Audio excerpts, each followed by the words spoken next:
আরো শক্তিশালী হয়ে গভীর নিম্নচাপে পরিণত হয়েছে নিম্নচাপটি। বঙ্গোপসাগর থেকে ক্রমশ শক্তি সঞ্চয় করেছে সে। আগামী 48 ঘন্টায় তার জেরে পশ্চিমবঙ্গের দক্ষিণবঙ্গে ভারী থেকে অতি ভারী বৃষ্টির পূর্বাভাস জারি করা হয়েছে। আলিপুর আবহাওয়া দফতর জানিয়েছিল বঙ্গোপসাগরে আরো একটি নিম্নচাপ তৈরি হচ্ছে। তার জেরে চলতি সপ্তাহের মাঝামাঝি থেকে আবার বৃষ্টির দেখা মিলতে পারে গাঙ্গেয় দক্ষিণবঙ্গে। বুধবার হাওয়া অফিস জানায় আরো শক্তিশালী হয়েছে নিম্নচাপ। অতি গভীর নিম্নচাপের চেহারা নিচ্ছে সেটি। বৃহস্পতিবার সন্ধ্যার পর থেকেই কলকাতা সহ আশেপাশের জেলাগুলির আবহাওয়া বদল হতে থাকে। শুক্রবার সকাল থেকে কলকাতার আকাশে কালো মেঘ ছেয়ে রয়েছে। বেলা থেকেই ঝাঁকে ঝাঁকে বৃষ্টি হচ্ছে মহানগরে। তার সঙ্গে রয়েছে হালকা থেকে দমকা হাওয়ার দাপট। বৃষ্টির পরিমাণ আরও বাড়ার সম্ভাবনা রয়েছে কলকাতায়।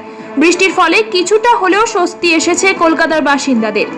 শ্রাবণের শেষ বেলায় বঙ্গোপসাগরে নিম্নচাপ তৈরি হয়েছিল। সেই নিম্নচাপের মুখ অন্যদিকে ঘুরে যায়। যদিও তার জেরে সপ্তাহে 3 দিনের বেশি বৃষ্টি পেয়েছিল দক্ষিণবঙ্গের জেলাগুলি। ভাদ্রের শুরুতে ফের নিম্নচাপের কথা শোনালো আলিপুর আবহাওয়া দফতর। এবার সে আরও কিছুটা শক্তি বাড়িয়েছে, গভীর নিম্নচাপে পরিণত হয়েছে। হাওয়া অফিস জানিয়েছে উত্তর পূর্ব ও সংলগ্ন পূর্ব মধ্য বঙ্গোপসাগরে ঘনীভূত নিম্নচাপ শক্তি বাড়িয়ে গভীর নিম্নচাপে পরিণত হয়েছে। এটি শুক্রবার সন্ধ্যায় বালেশ্বর ও সাগরের মধ্য দিয়ে পশ্চিমবঙ্গ ও ওড়িশা উপকূল অতিক্রম করবে। অর্থাৎ শুক্রবার রাত থেকে আরও আবহাওয়ার অবনতি হবে। আলিপুর আবহাওয়া দফতর সূত্রে জানা গিয়েছে শুক্রবার 2 মেদিনীপুর, বাঁকুড়া, পুরুলিয়া, ঝাড়গ্রাম, দক্ষিণ 24 পরগনায় ভারী থেকে অতি ভারী বৃষ্টির সতর্কতা জারি করা হয়েছে। কলকাতা, হাওড়া, হুগলি, 2 বর্ধমানে ভারী বৃষ্টির সম্ভাবনা রয়েছে। উপকূলবর্তী অঞ্চলেও আবহাওয়ার অবনতি হয়েছে।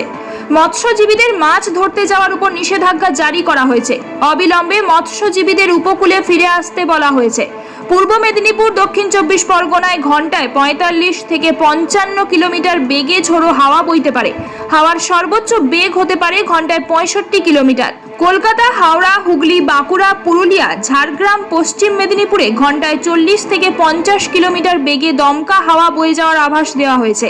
2 বর্ধমানেও 40 কিলোমিটার বেগে হাওয়া বয়ে যাওয়ার কথা বলা হয়েছে।